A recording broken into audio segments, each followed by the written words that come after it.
Hi, everybody. Thank you for coming. I'm going to be talking about grandparenting. I am a family gerontologist, and so what that basically means is that in my research and my studies, I focus on aging in the context of families. And my particular interest is the relationships between across generations. So that would be adult children and their older parents, that would be grandchildren with grandparents.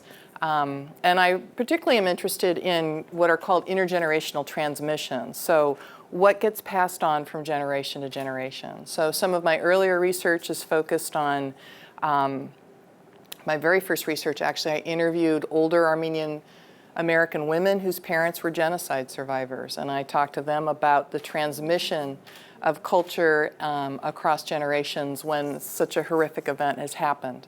I've worked for 11 years, I worked with families who were low income and looked at what happened in those rural families in terms of the relationships across generations. And most recently I've been working with, I have a student team, and we've been working on gathering data on end-of-life issues. So I teach the death, dying, and bereavement class here on campus, and with Dr. Cherished does as well. And I've been focusing on grandparent death. And I know that's not probably what you wanted to come hear about, but it has been very informative in terms of student responses to that. We've been talking to students, young adult students, about families and what happens in that, during that time. So I am a very informal speaker. So as I go along, if you have questions, please interrupt. We're a small group, which is great.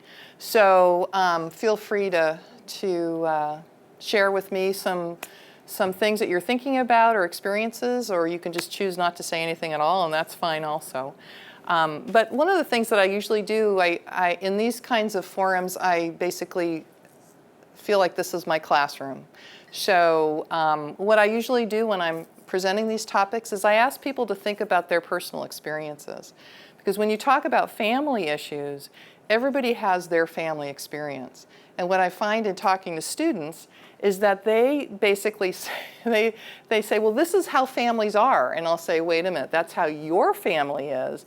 But let's kind of broaden out and think about how families address some of these concerns or issues across generations. So I'd like you just to take, as I walk through this, just to think about your own experiences. And we don't necessarily need to share them, but I want you to just to set yourself in a context to think about grandparenting. And the first thing I'd like you to think about is, did you know your own grandparents when you were young? And just one, and if you did, what kinds of things, how would you describe that relationship or relationships? Now, if I were to ask a current group of young adult students in my class, how many of you have a living grandparent, most of them will raise their hand. And if I ask them how many of them have a living great-grandparent, some of them raise their hands, right? But if I ask someone from my generation or older, how many of you when you were younger had a living grandparent when you were a young adult, there's not that many hands. And that's because we've seen some demographic shifts in grandparenting, and I'll talk more about that. But I want you just to reflect on, did you know your grandparents when you were young? And typically for most people that would be a grandmother, more likely than a grandfather. And I'll talk about why that would be the case. How would you describe the relationship? We don't have a history in this country of abandoning our older family members. So most people talk about the importance of the grandparenting relationship, and I'll break that down for you as we talk about it. What influenced the quality of the relationship you had with your grandparents? So if you think about that for a minute, can you recall spending time with your grandparent? And what kinds of things maybe do you do or have you done with your grandparent? What were those activities? Did you go to church with a grandparent? Did you fish with a grandparent? Did you make food with a grandparent? Did you sit and play cards or play dominoes? I played dominoes with my grandmother. We used to bet a penny as to who would win, right? And so, what were some of the activities that you had? And if you're currently grandparenting, and how many of you in here are grandparents? I'm curious. Okay, so if you're currently grandparenting, I want you to also think about your relationships with your grandchildren. And there is a connection between how you were grandparented or not, and then how you grandparent. So we'll talk some about that as well. So just keep some of those ideas in mind as we're kind of flipping through. And usually the beauty of teaching something related to family is that we all have families. We're all children. We're all children of somebody, right? And so we all have had families, whatever they look like. Sometimes they're families we chose rather than families we were born into, or we have different experiences of family, but we all have some contextual understanding of family, right? So let me kind of give you some facts and figures. 94% of older adults with children are grandparents, and roughly a little about 92% of older adults in this country have children.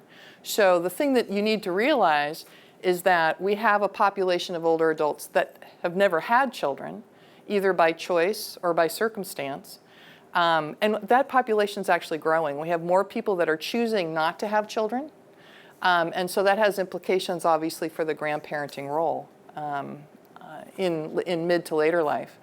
50% of current older adults with children are also great-grandparents. And so that's something else that's kind of new because we've got people living longer.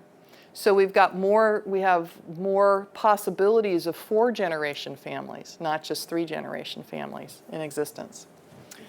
Come on in. Welcome. The average age for grandmothers roughly is 47 years of age, the first-time grandparent. It's considered off time for individuals if they become we have people who are grandparents in their 30s. We have people who become first-time grandparents in their 80s and 90s. So, but typically that happens for grandmothers around 47 years, grandfathers a little bit older, and that's a function of the fact that we still have women marrying men or having children with men who are older than them. So grandfathers come to grandparenting typically a little later than grandmothers. 50% on average, but that can be less or more, is spent in grandparenting. And grandparents today are likely to show a greater investment in their grandchildren, meaning that whenever I teach about what happens in the context of families intergenerationally, typically the investment in generations happens from the oldest generation down to the younger. And the example that I'll give is my friend Brenda, one of my closest friends, we went to college together. And every week she would get an envelope in the mail at her mailbox, our campus mailbox. And in it would be $2 and some odd cents in cash and change. And it was from her great Aunt Edie, who didn't have any children of her own, but was the grandmother to Brenda. And she would send her that amount of money every week so she could go get a soda. Okay? That is an investment in a future generation. Now, what you see in our students here at Western, grandparents may be helping pay their tuition. They may be providing them with things that help make their lives better. They may be they may be offering support and excitement for what the student is going through. So grandparents play a large role in our Western students in terms of investing in their futures, and that's pretty typical. We know that 7 million, roughly in 2014, that's the latest statistic I could get, 2014, 7 million older adults were living with grandchildren. So co-residence, basically, is what I call it. So these are multi-generational households where a grandparent is present in the household with grandchildren. I call them. Would that come to? Because we've done percentages before, so I'm curious as to what percentage 7 million is of the older adults. You know, that's a good question. I'll have to get back to you on that. I'll email you on that because it's not. These are people that are living. It's different than those that are actually raising grandchildren as single-headed households as grandparents. So I would actually. That's a good question. I'll convert that into it when I get the actual numbers. Yeah. The transition to grandparenting is lengthening, and what I mean by that is that as younger generations are delaying childbearing, that means that older or midlife, actually, grandparenting is a midlife event more than older event. People are becoming grandparents a little later. So when young men and women go to college, they tend to delay having children. And when they delay, you know what that means for grandparents, they delay. They get delayed as well in terms of taking on that role. So as an example, the day I married, which was at the age of 25, my father stood outside our house. I got married in the backyard. It was a wedding and reception in the backyard of our house. He said to me, "When am I going to have grandchildren?" I said, "Dad, You're going to have to wait a while. But my dad was an older parent. He had me at the age of 35. So for him to wait was kind of intolerable, right? He wanted that. But because I went through college and graduate school at that point, I was delaying childbearing, and I did not have my first child until I was 30. So he had to wait some years before he came to be a grandfather. And also baby boomers, I mention them because baby boomers typically come from larger families than their succeeding generations. So that has implications for having not only delayed childbearing, but also fewer grandchildren. And finally, older adults in general, they're living longer, and many of them are living better. And what I mean by that is they're extending their lives with certain kinds of medical support, with some of the attributes of what we know in terms of public health and education. They're better educated. They're more likely to be retired. Now, there's going to be some variations to this that I'll talk about in a minute, but I'm kind of giving you kind of some of the general trends of what we know in terms of grandparenting. Can you all hear me okay? Is this okay? Okay. If this gets boring, if you nod off, I'll get the message, okay? So we'll see how this goes. I call it noodle necking. When students noodle neck in my class, I always say to them, before I start the term, I always say, if you're noodle necking, I'm going to ask the person next to you to poke you, and I'm going to suggest that you go home and go take a nap. I won't do that to you. Anyway, I want to also talk more about some of the influences on the grandparenting experience, because not everybody, obviously, grandparents the same, just like every person in here has a very diverse family experience. So you can't really generalize. I mean, we know there are certain things that we have in common. Generally, if you fall within that bell curve when they do large quantitative representative samples in the research, but there are so many variations on the experience. And one of those is when we think about race and ethnicity, that we know that in terms of the amount of time, for instance, that families of color, and I'm talking predominantly of African American families, I'm talking about some of our Latino families, I'm talking about some of our other kind of families within that kind of broader umbrella, they tend to have more increased time with grandchildren in terms of higher amounts of co-residence living together. This is particularly true for Black families. We also have more intensive childcare arrangements, so spending more time, and I'll talk about that here in a minute. We also have, well, let me keep going here. Shared commitment, that in the research that's been done on diverse families, rather than in comparison to white families, we find that there's a shared commitment to supporting family members when needed. And what I tell students in my classes about this is, when I teach about families in poverty, for instance, one of the things I say to them is, think about what the face of someone who you would envision who is poor in this country, and what does that person look like? And what I often say to them is, whatever you've come up with, the people who are more likely to be poor in this country are actually white by sheer numbers. But proportionately within populations, we have higher incidence of poverty in certain families, in certain race and ethnic groups than we do across. So we have a huge amount of diversity in white families in terms of socioeconomic status.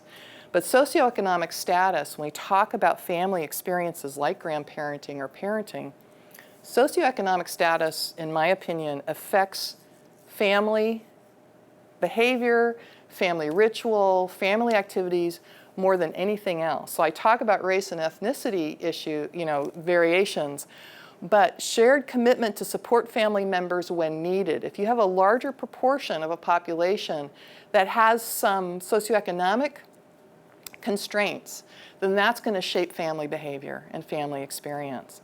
And grandparents tend in those families to be not only highly valued, but highly needed. So in very distinct ways, so we'll talk more about that. What they find in the literature is the willingness to honor and attain ties. And one thing that makes grandparenting unique in some of our diverse families is the desire to preserve ethnic differences. So to give you kind of a personal example, I am first generation. My mother is from Germany. My father is himself Armenian, but he was born in this country. but English was a second language for both of my parents. The only language we had in common was English. And in terms of my experiences of grandparenting, I could not speak to either sets of grandparents because I didn't speak the language. English was what was emphasized in my household. Later, when I learned German, I was able to communicate with my grandparents on my mother's side. But also my grandfather on my father's side, even though we did not have a language in common, there was huge emphasis on preserving culture in my family. Particularly on the Armenian side, because of the Armenian experience in the early part of the 20th century around the genocide, similar to Jewish families in terms of preservation of culture and how critical that was when very survival has been threatened, right? So grandparents will talk about taking on some of those variations or some of that cultural emphasis and making sure that grandchildren stay connected. And you'll see this in families, and I'm going to show you here a study here in a minute that kind of does that. Are y'all following me okay? Because I'm giving you academic background here. So let me talk a little bit about Black grandparents. So Black grandparents perceive, in the research that's been done on these families, they tend to perceive their greatest strength in being teachers and being mentors to their grandchildren. And some of the studies what has emerged is that they want their grandchildren to care about the feelings of others. They put an emphasis on good manners. They want a sense of right and wrong and a need for learning through life are some of the outcomes of some of the studies. Black grandchildren report that grandparents are consistent in their willingness to listen. And I'll never forget my first class I taught at Oregon State University years ago. I taught in the summer, so I had quite a number of football players, and I had one African-American football player who was not very disengaged in the class until I started talking about grandparenting, and then his grandfather lived in Chicago, and he was in constant contact with that grandfather and shared with great care and feeling about that experience of grandparenting. And as I quizzed him about it in class, it was clear. His grandfather wanted to make sure that he had his hair cut. His grandfather wanted to make sure that he was being appropriate in school. There were lots of things. And so he was just one example that was consistent, and that's what the student was really excited to see. He's like, yeah, I fit within this data.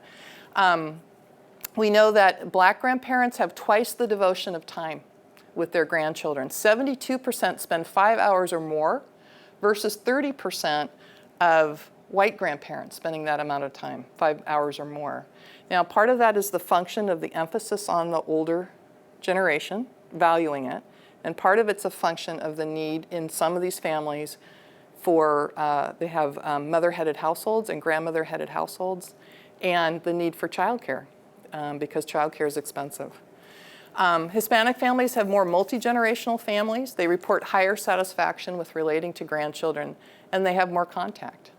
So some of the issues that's really interesting is this issue of co-residence emerges, something to think about. Now, co-residence is something that I think is going to change. I don't know if you saw the most recent article just recently, I can't remember the publication, which was the New York Times, I think, talking about the fact that we have more and more boomerang children coming back to live with their parents. Well, that is interesting because we'll see how that translates into these boomerang. Boomerang, you throw it out, they come back, right? So it'll be interesting to see how that might translate into having 3 generations in a household. And part of that's a function of economics.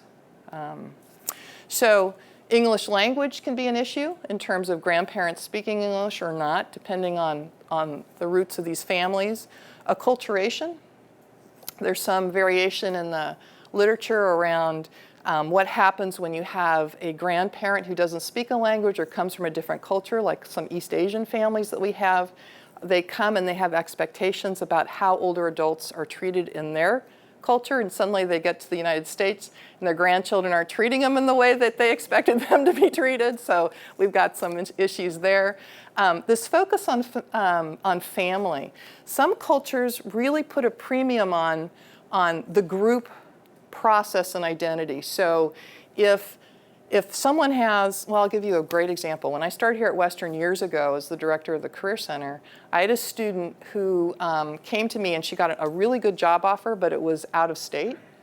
And she turned it down because she felt so strongly that she needed to be close to family.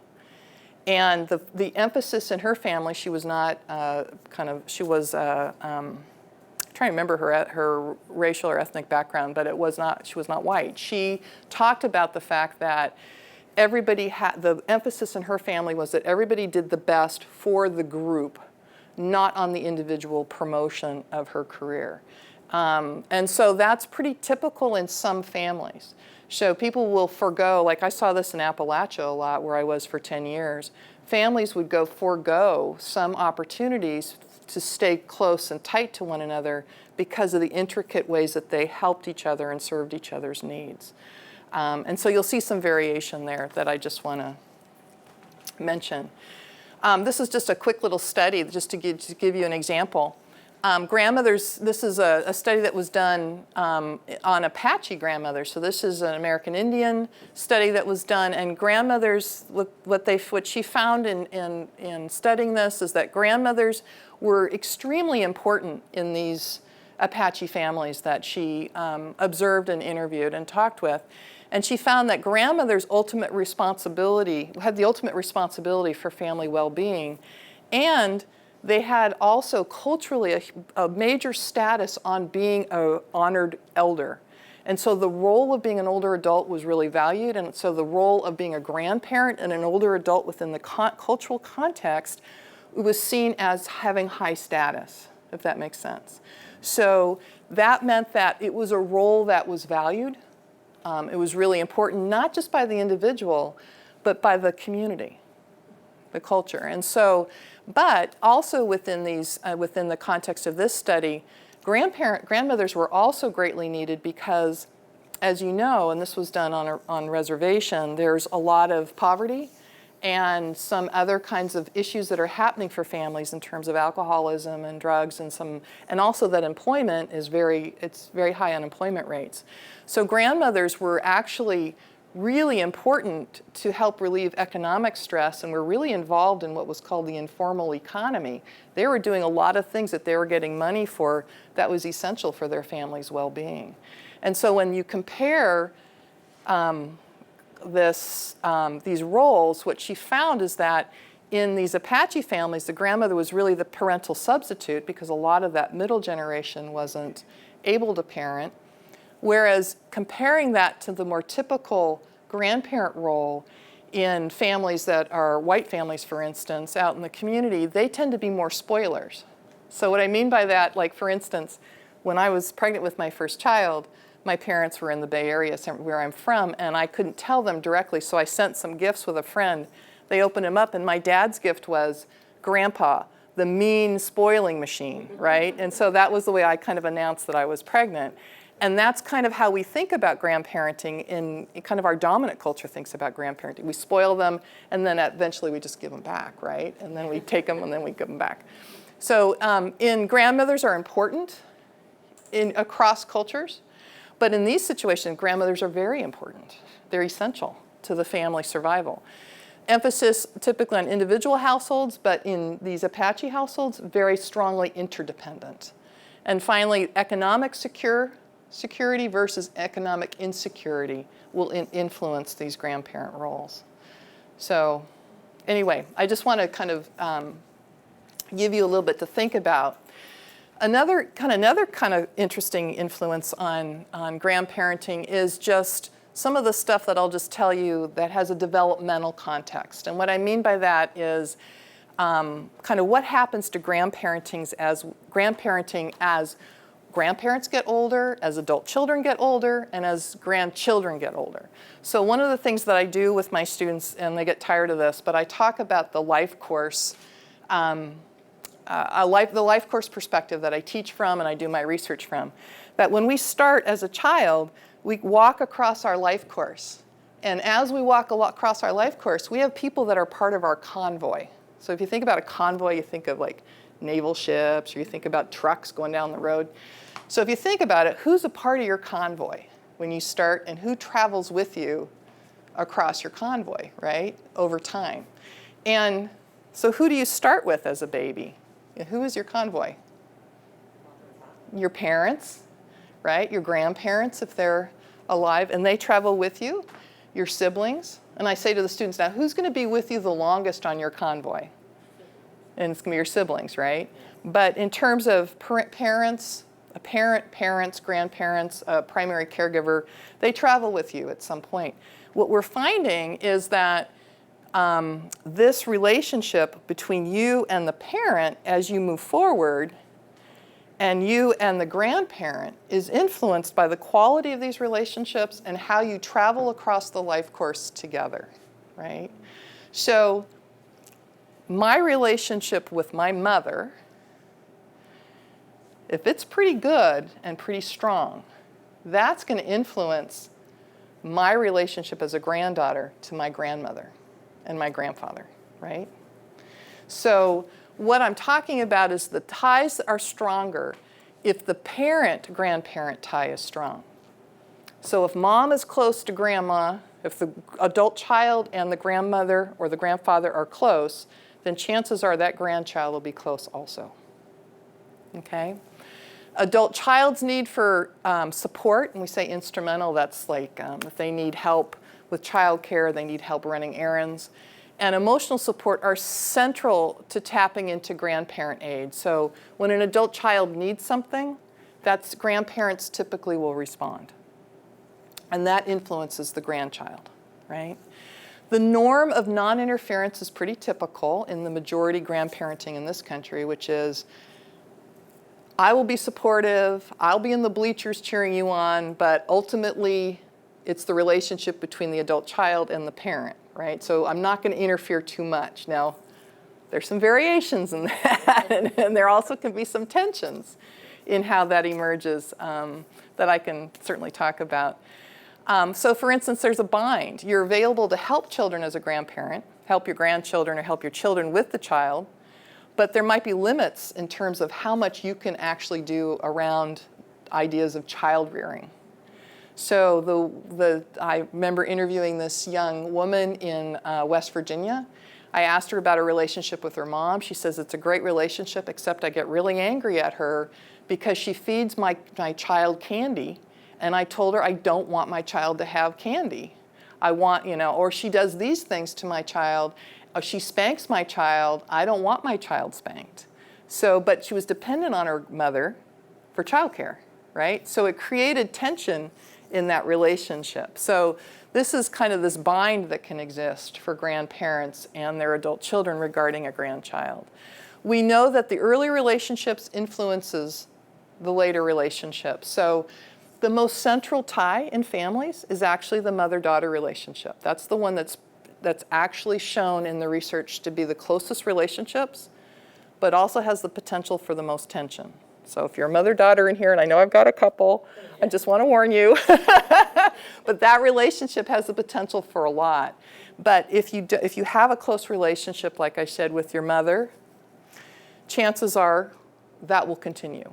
And it doesn't mean that relationships with fathers and mothers don't have the ability to change over time.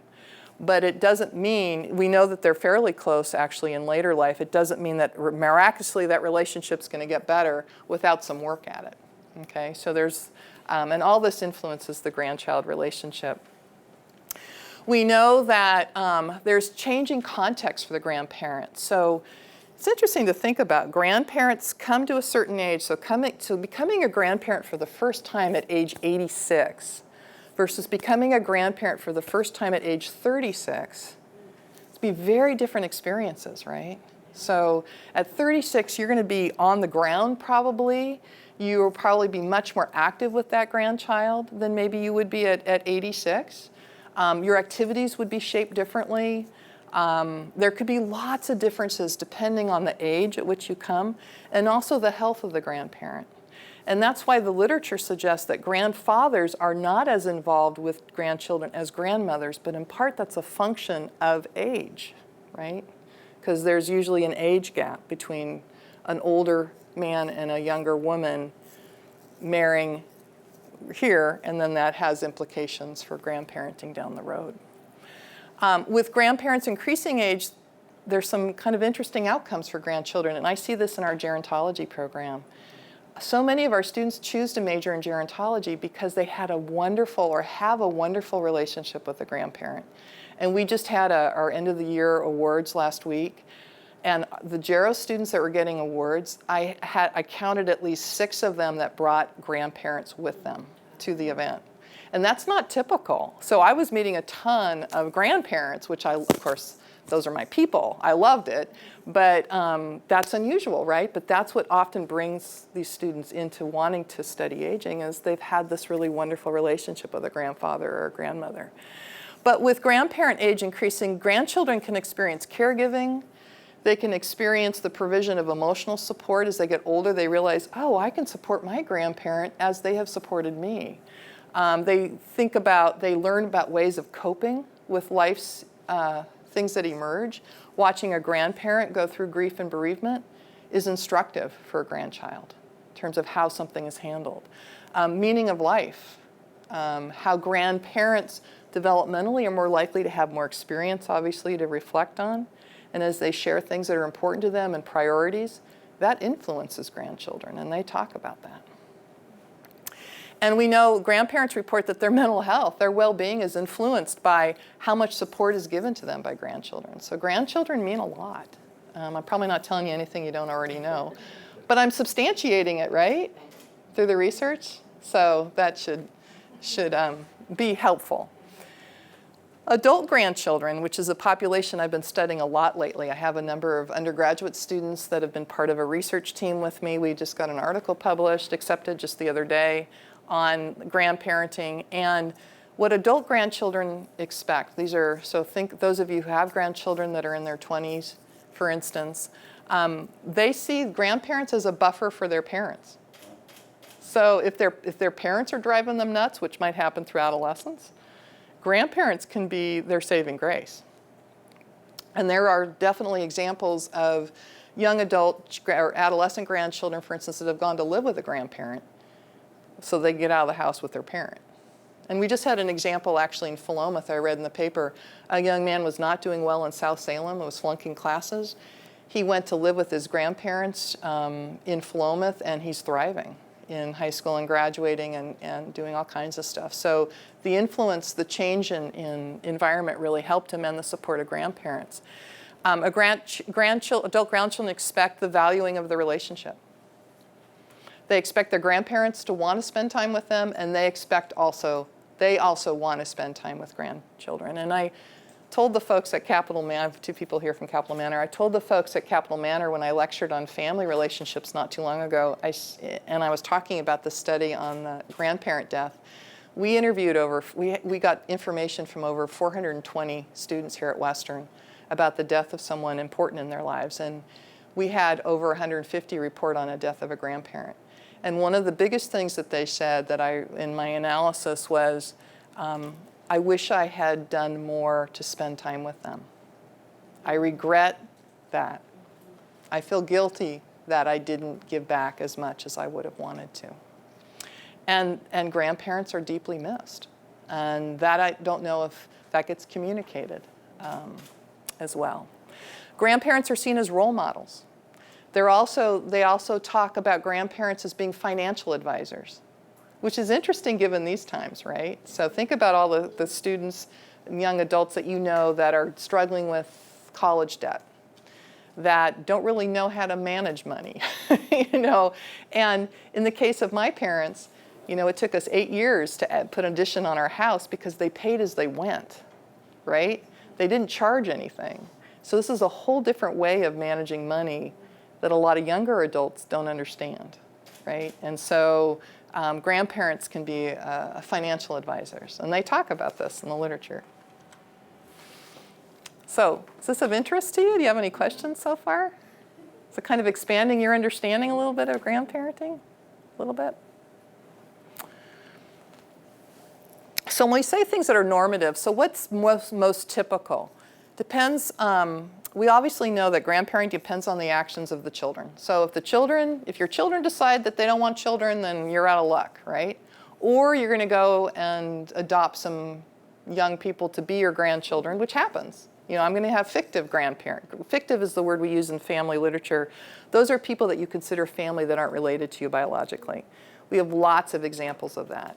We have in older generations of, for instance, gay and lesbian families where they felt like they didn't really have the opportunity to have children, or those children, they're less likely to have children in the context of those relationships. You'll often see adopting younger adults as grandchildren.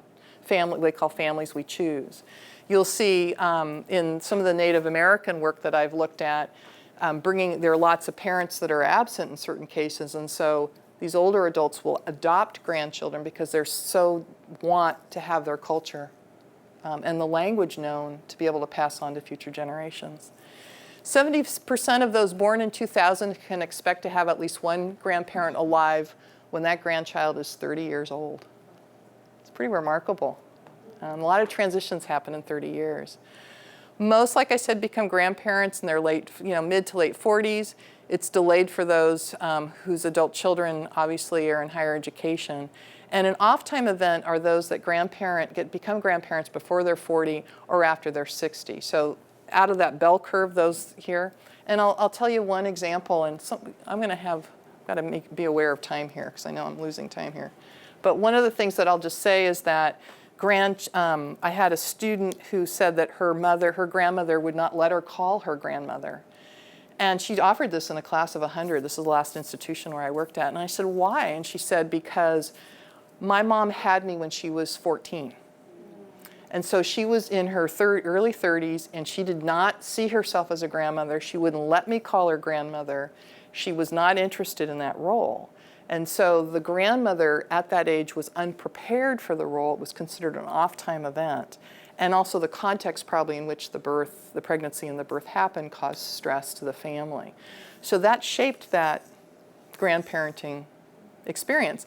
And those, when everybody else is having grandchildren and you're a mid to older adult and you don't have any grandchildren, and you're thinking, where are my grandchildren? That's considered off-time event, right? So all my friends are having grandchildren. Why aren't my children having children? I should be being a grandparent just like they are, right? So there's some issues that occur when it's an on-time, off-time event. Becoming a grandparent may buffer fears of isolation, and it also brings feelings of value. Is what's reported. And if grandparents feel valued, they will aid a grandchild development and influence the family as a whole. And what grandparents don't realize is there is a lot of places that they have influence. Child discipline is one. Patterns of visitation. They can be very present in a grandchild's life, even if there's a divorce or something else going on within a family. Financial assistance, offering advice, sharing a religious faith. Grandmothers are oftentimes encouraged, if they have a faith-based, if they themselves have a faith framework that they ascribe to, they're very interested in bringing grandchildren with them. And if you look at churches in this country, you'll see a lot of older women at churches, right? It's pretty much, so it's very much a large population. Supporting parents in decision making. They can be a nice support there. Some of the kind of interesting kind of possibly downsides or some of the more shadowy things is that sometimes grandparents posit a more positive view of their investment in their roles of grandchildren that may not be reciprocated in the reports by grandchildren. They may not see it the same. Also, there's a potential for maladaptive behavior as fostered by a grandparent. You know, in this large study that I just described, there were a few students when they talked about the death of the grandparent that actually expressed relief, and not because the grandparent was suffering or ill, but because the grandparent was a negative influence on the family. But predominantly, almost over 98% of the time, it was, we miss this grandparent, she or he was a real positive influence on our family. And without them, you know, we feel a loss in our family without them. Some of the things that grandparents experience that are atypical, for instance, the death of a grandchild. And grandparents, I have a good friend who did a study on this, and grandparents have a huge role to play in supporting adult children when there's a death of a grandchild, but it's considered a non-normative event. Divorce has influences, and actually grandfathers have been seen to get, especially if their daughter's divorced and there's children involved, grandfathers, it's an opportunity where we've seen grandfathers really step in and support families because they see this as their place to offer because there's not a present father in the household. So there's been actually some really wonderful literature that's emerged out of grandfather involvement that's happened as a consequence of divorce, and you wouldn't necessarily see that as an event that would encourage such a positive outcome. The loss of contact with the grandchild can be it can be devastating for grandparents. There's even cases in this country where we've had grandparents sue for visitation rights because as a consequence of divorce or legal things, the grandparents have been denied access to their grandchildren based on what was going on with the adult children, the parents. And then, of course, grandparents may have loss or bereavement overload because widowhood or widowerhood for a grandparent, for an older adult, is considered the most stressful life course event in later life. And so if that's being experienced, that can create sadness and bereavement for the grandparent, which will influence the relationship. Step grandparenting is also interesting. Sometimes I ask students, how many grandparents do you have? How many of you have more than 4? And how many have more than 6? How many have more than 8? And I have some students that keep raising their hands, and because when you have remarriage, you then have divorce, remarriage, you have a lot of people who may have a lot of grandparents in their lives, and that gets complicated. What do you call them? Grandma 1, Grandma 2, Grandma 3? And when they come in your life, that has implications too. Like if you're 30 and you have a new set of grandparents, it's different than when you're 4 or when you're 6. And I have a lot of students that have step-grandparents that have always identified them as their primary grandparent because of when they entered their lives. So, but we've got a lot of interesting, complex families that obviously shape all family relationships, not just this one. So, and the last thing I'll just kind of a variation, then we can talk more about what you're interested in. But one of the things that we see a lot of, and it's increasing, are grandparents who are taking on the sole responsibility of grandchildren. So grandparents raising grandchildren. And this is, in 2006, for instance, 2.4 million were raising grandchildren. And we see, like I said, this happens more in diverse families. We also see that these grandparents raising grandchildren tend to be younger. They tend to be in worse health, in part as a function of limited socioeconomic resources. Typically, they are mother's parents rather than father's parents that are raising grandchildren. And they tend to report feeling fairly isolated. Think about it. You know, if you're actively parenting, if I'm at 50, I'm 56. So at 56, if I'm actively parenting someone, that's going to look really different than when I was actively parenting at 30, right? So, and I might be expecting to have a very different life at 56, not going to back to school meetings and thinking about how to do math and all with, dealing with, people staying out too late and arguing with me about boundaries. And, that's very different than what I might be expecting for myself developmentally. So it can cause some isolation, especially if my peers are all going through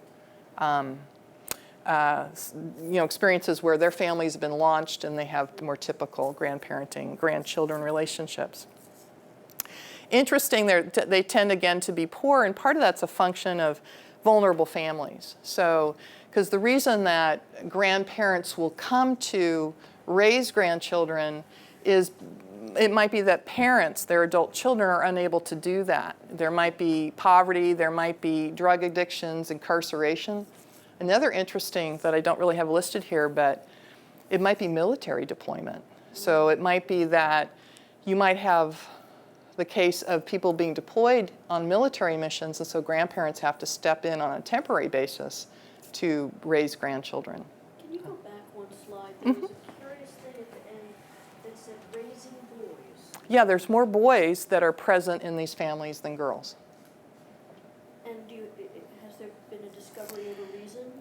I haven't seen any reason for it per se in the literature, but I have some ideas. And part of that is we have more boys currently that get diagnosed with certain types of behavioral pieces, and that can cause stress on families. So that might be a consequence of that. If parents are unable to manage children, that could be one of the reasons, but I'm not sure why. Yeah, it is curious, isn't it? Yeah. Grandparents talk about it increases my responsibilities. I'm challenged to keep up in terms of my physicality, just keeping up mentally, keeping on top of things. It's a financial stress. My personal needs can go unmet. These are some of the challenges of these grandparents where the intersection of aging and grandparenting happens. But, this is one of the last things I can talk about, they talk about this could be a real opportunity for a chance to do it right. Okay, so it's like a do-over, right? And it might be a chance for them to really invest and do something with their grandchildren that perhaps they feel like they weren't able to do with their own children. It provides love and companionship. If you want to see, people light up, put a grandchild together with a grandparent and watch the interactions, typically the affection that's expressed, the physical touch, all of that is so beneficial to both. And then also the fact that I am creating legacies in that Erik Erikson talks about, psychologist, talks about the social, kind of social development that we go through in our lifetimes. And there's a time in midlife when he talks about generativity, how important it is for midlife people to give back, to make things better for future generations. Some middle-aged adults and older adults choose to invest in scholarships if they have financial things, or to mentor people, or to do volunteer in the community. But a real obvious way to invest in future generations and to make things better for a future generation is to invest in grandparenting. And that is, love and affection is the primary motivator for grandparents, but this investment in future generations is also a motivator as to why they want to spend time with grandchildren. So, take-home messages from all perspectives, from the grandparent perspective, great-grandparent, adult child, and the grandchild, him or herself. We hear predominantly that the relationship is valued. We know it's dependent on context, so socioeconomic status, health, the age at which a grandparent comes to the role, kind of the family kind of structure, the complexity of the family structure. We know that history shapes grandparenting, and it'll be curious as fathering roles have shifted some. Be curious to see how that's going to shift grandfathering, right? And as we've seen more men staying home with children and women working, it'll be interesting to see how that translates into grandparenting too. So I'm curious, I'll be interested in some of the research that'll emerge out of that. And there are ways to experience the grandparenting role even when biological children are not present. So there are lots of ways that grandparents, older adults who value the role, are taking on community involvement, mentoring children in the schools. There's a great program in the state of Oregon called Babies and Boomers. I was a primary evaluator for that program for 2 years out of OSU. When I worked there half-time while I was working at Western for 2 years, or for a year. And for 2 years, I was one of the qualitative evaluator for that project. That integrates baby boomer, older, mid to kind of young old, into early childhood settings around the state of Oregon. It's a really win-win program. So, and I got the chance to talk to these mid to later life adults all across the state about their experiences, and they were great. So there's lots of ways to experience this role because bottom line is it's a role that's valued. So I don't know if that's what you came to hear, but that's what I got. Okay, so.